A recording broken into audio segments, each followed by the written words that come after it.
নমস্কার। উপেন্দ্র কিশোর রায়চৌধুরীর গল্প বাঘ খেকো শিয়ালের ছানা। এক শিয়াল আর এক শিয়ালনি ছিল। তাদের 3টি ছানা ছিল, কিন্তু থাকবার জায়গা ছিল না। তারা ভাবলে, ছানাগুলোকে এখন কোথায় রাখি? একটা গর্ত না হলেও তো এরা বৃষ্টিতে ভিজে মারা যাবে। তখন তারা অনেক খুঁজে একটা গর্ত বার করলেন, কিন্তু গর্তের চারধারে দেখলে খালি বাঘের পায়ের দাগ।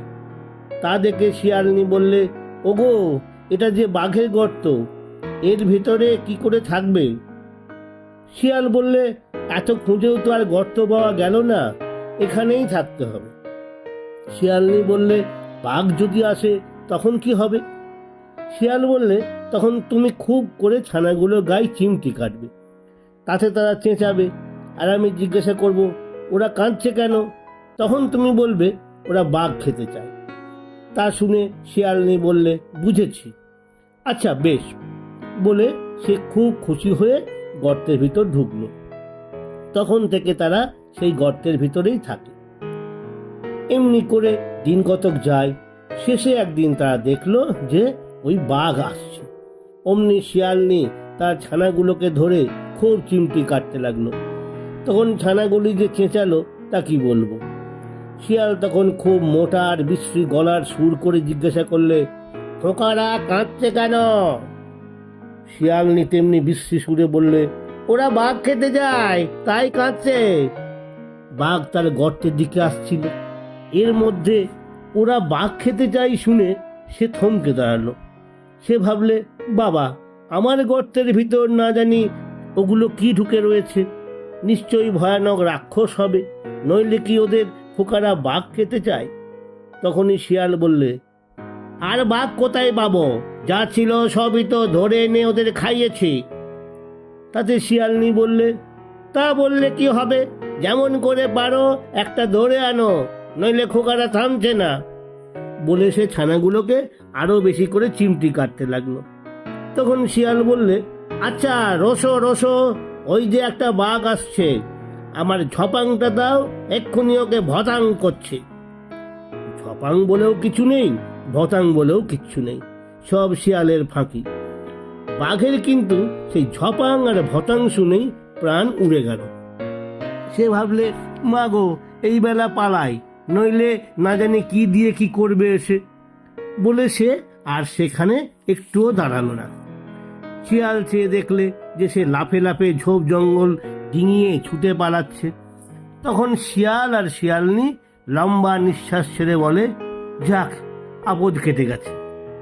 বাঘ তখনও এমনি ছুটেছে যে সে তেমন আর কখনো ছোটেনি। একটা বানর গাছের উপর থেকে তাকে ছুটতে দেখে ভারী আশ্চর্য হয়ে ভাবলে, তাই তো, বাঘ এমনি করে ছুটছে, এ তো সহজ কথা নয়, নিশ্চয়ই একটা ভয়ানক কিছু হয়েছে। এই ভেবে সে বাঘকে ডেকে জিজ্ঞাসা করলে, বাঘ ভাই, কি হয়েছে? তুমি যে এমন করে ছুটে পালাচ্ছ?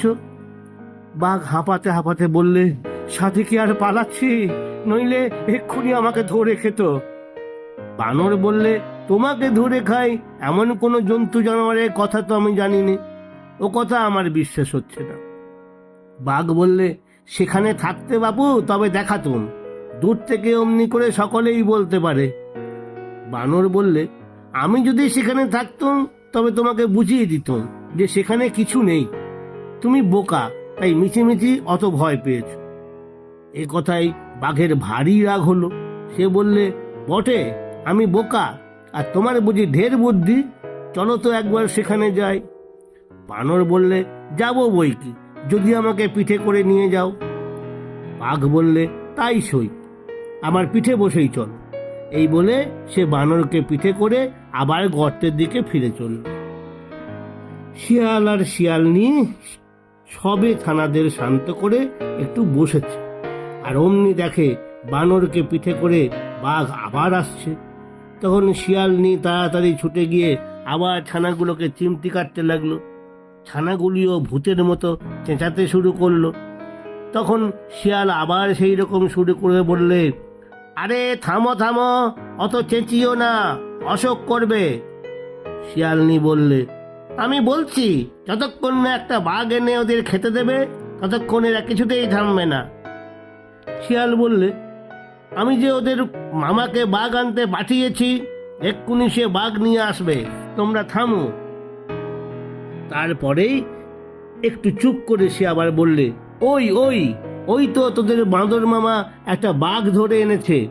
আর কাঁদিস নে, শিগগির ঝপাংটাতে ভতাং করি।